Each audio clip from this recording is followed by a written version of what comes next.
Kamala Harris is the second African-American woman and first South Asian American to be a U.S. Senator. And now her VP selection makes history again. The first woman of color to share a major party presidential ticket. I put together a closer look at Senator Kamala Harris. I stand before you today to announce my candidacy for President of the United States. 20,000 people come out to Oakland to launch the presidential campaign of Kamala Harris. From the moment that I heard her speak, she inspired me. Kamala Harris is an incredibly intelligent person with deep character and a profound care for we the people. Early on, she was considered among the frontrunners.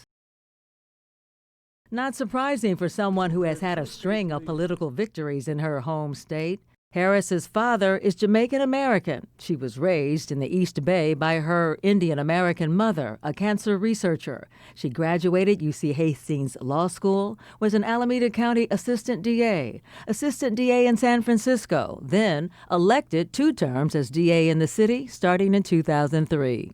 Harris and her only sibling, Sister Maya, are extremely close. As children, their mother exposed them to activism and rallies and community, which is why in this campaign video, she passionately credits her mother's courage as her driving force. The fact that my mother never asked anyone permission to tell her what was possible is why, within one generation, I stand here as a serious candidate for President of the United States.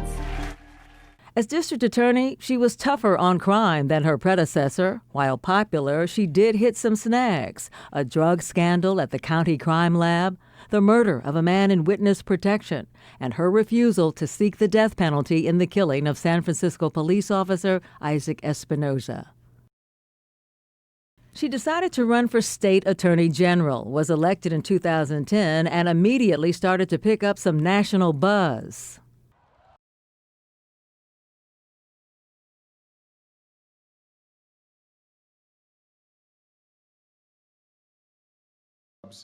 Lost in October marks the 10th consecutive month that... As the issue of same-sex marriage was taking off, she refused to defend the Prop 8 ban, and when the final court ruling came down, she performed the vows for the first couple in San Francisco.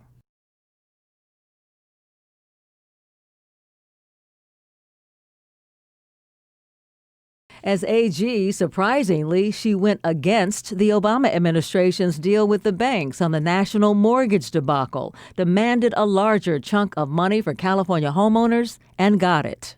It is going to allow people to stay in their homes. The Obama administration kept an eye on State Attorney General Harris. Her name had been mentioned for possible positions as U.S. Attorney General or even Supreme Court Justice after the sudden death of Antonin Scalia. She declined interest in both. And while AG, in 2014, her close-knit family expanded. She married Los Angeles attorney Douglas Emhoff. She has made a lot of noise as California's junior senator on the high-profile Judiciary and Intelligence Committees. She has stood out in hearings, using her skills as a prosecutor. Attorney General Barr, has the president or anyone at the White House ever asked or suggested that you open an investigation of anyone? I wouldn't. Yes or no? Could you repeat that question? I will repeat it. In a chamber dominated by Republicans, she has helped lead the fight for national police reform and the federal anti-lynching bill. They are not marching in the streets for watered-down proposals. Been vocal on the need for more relief and critical of the White House handling of COVID-19. I think there's been an utter vacuum of leadership out of this White House. And supported impeachment of President Trump. I am in favor of beginning the impeachment proceedings, and the reason is that, I've read the Mueller report, and there is clearly outlined at least 10 cases of obstruction of justice. In her run for the White House, she famously hit hard at Joe Biden for working with segregationists when it came to busing.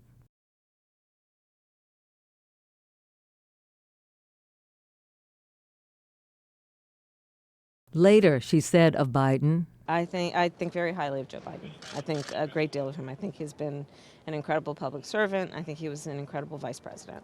She admits she never convinced the Bernie Sanders progressives in her party to support her.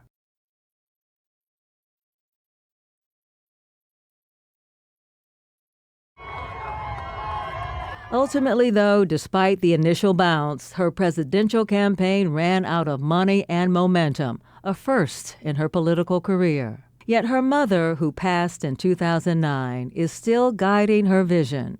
I think my mother would want most that we bring integrity and fairness and justice back into our democracy.